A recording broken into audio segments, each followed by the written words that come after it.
네, 두 번째 시간 시작하도록 하겠습니다.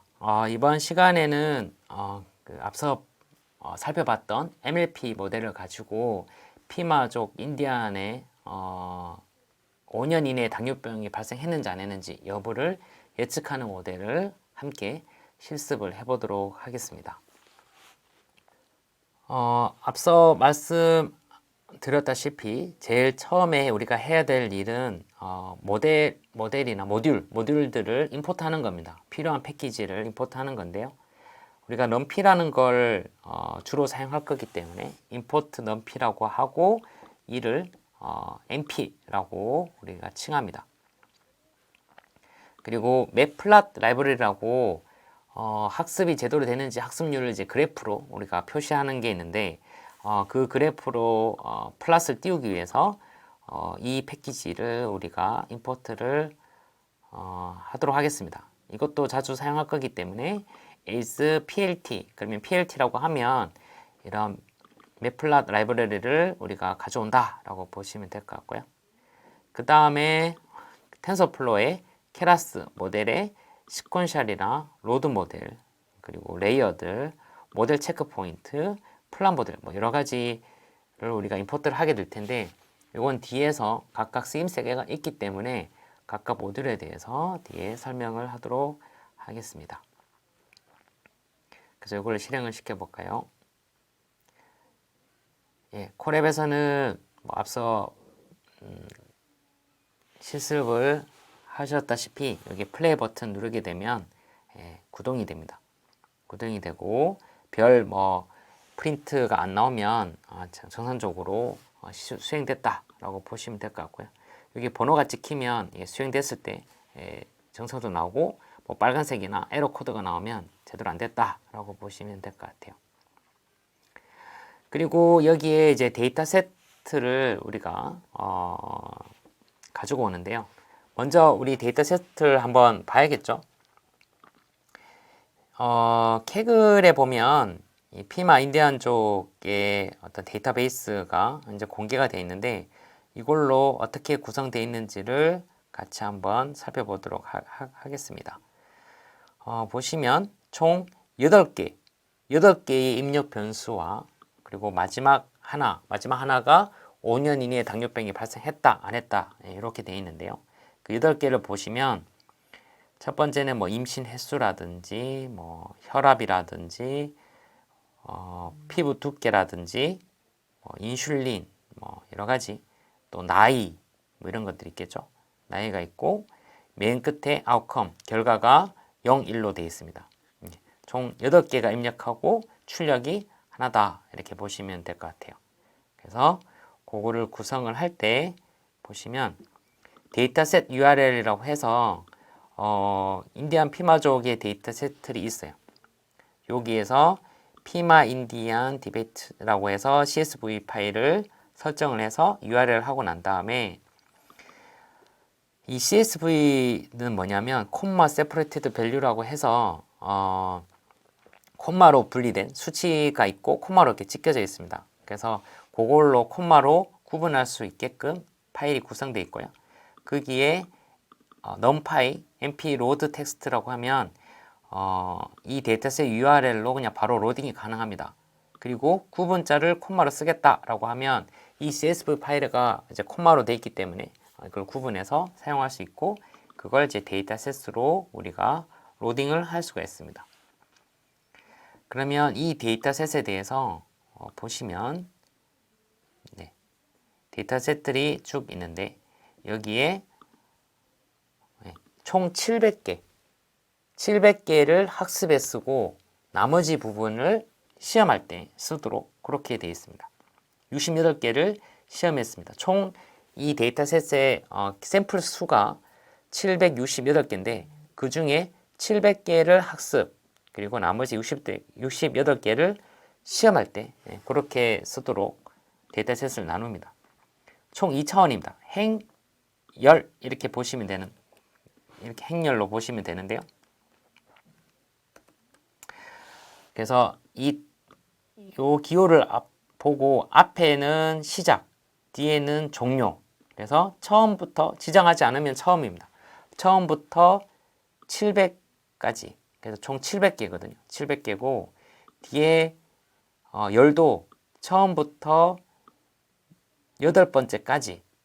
예, 그래서 총 8개의 열을 가져오겠다라고 해서 이거를 extrain, 우리가 학습용으로 우리도 입력이 x고 출력이 y라고 얘기하거든요. 그래서 학습의 입력이 8개, 총 700개의 샘플을 가지고 각 샘플은 8개의 변수를 가지게끔 학습셋을 xtrain이라고 지정을 했습니다.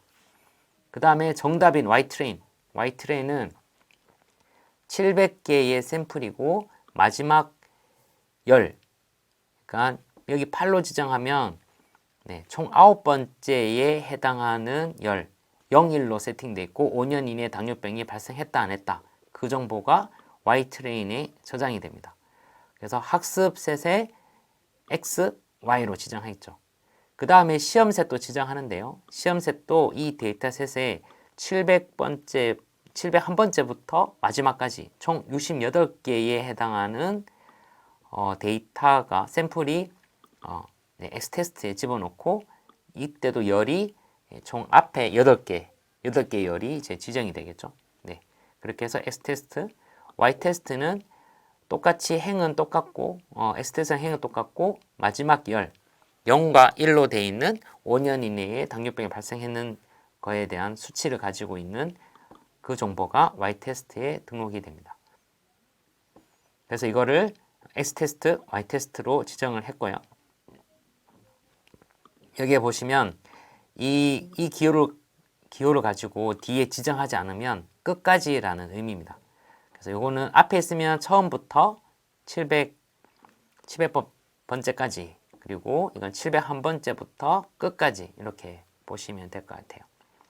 이게 인덱스이기 때문에 우리가 파이썬이든 보통 프로그래밍에서 1부터 시작하는 게 아니라 0부터 시작합니다. 0부터 시작하고 파이썬에서는 끝에를 항상 포함 안 하도록 되어 있어요. 그래서 보시면 0에서 699 인덱스까지라는 의미고요. 700 인덱스는 포함하지 않습니다. 네, 근데 그런 좀 많이 처음에 이제 사용하실 때 혼동스럽기 때문에 이 부분은 조금 익히셔가지고, 이게 처음 인덱스부터 마지막 인덱스 마이너스 1까지 이겠구나 라는 거를 지정하시면 될 것 같아요. 그래서 Xtrain, Ytrain, Xtest, Ytest 이렇게 지정을 했고요. 요거를 이제 프린트를 통해서 실제적으로 쉐입을 한번 볼 수 있습니다. 이 쉐입이라고 하면 우리가 이게 numpy 어레이되기 때문에 이 numpy라는 그 형태에서는 형태나 이런 것들을 좀 쉽게 볼 수가 있거든요.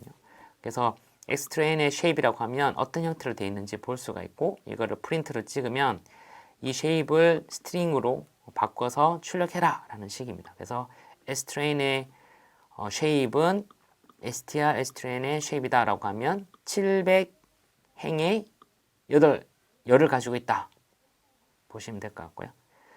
Ytrain의 쉐입이라고 하면 700행에 D 없으면 그냥 하나의 수치라고 보시면 될 것 같아요. 그래서 두 개 다 700행이다 라고 보시면 되고, 뒤에 Xtest의 쉐입도 Xtest의 쉐입, Ytest의 쉐입이라고 하면 이렇게 보이시죠. 그리고 각각 샘플들이 제대로 되어 있는지를 확인하기 위해서 그냥 한번 출력을 해봤습니다.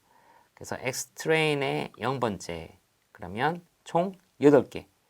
임신 횟수 쭉쭉쭉 있겠죠. 나이도 들어가 있고 쭉 있을 겁니다. 그래서 요거가 입력이 되는 거고요. 뒤에 게 Ytrain 출력이죠. 그래서 5년 이내에 당뇨병이 걸렸다. 1이면 걸렸다. 0이면 안 걸렸다. 이런 식으로 되어 있습니다.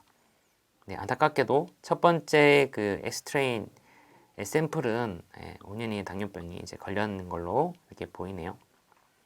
이렇게 이제 데이터셋을 다 로딩을 했어요. 로딩을 하고 시험셋과 이제 훈련셋 이렇게 나눠 봤습니다. 그 다음에는 실제적으로 모델을 정의를 합니다. 그래서 시퀀셜이라고 해서 모델을 정의를 하고요. 앞서 이제 우리가 살펴봤다시피 MLP 모델로 정의를 해봤습니다. 인풋 빔 8개 입력해서 12개 출력. 우리가 왜 이게 8개냐 하면 우리가 훈련의 샘플의 속성이 8개죠.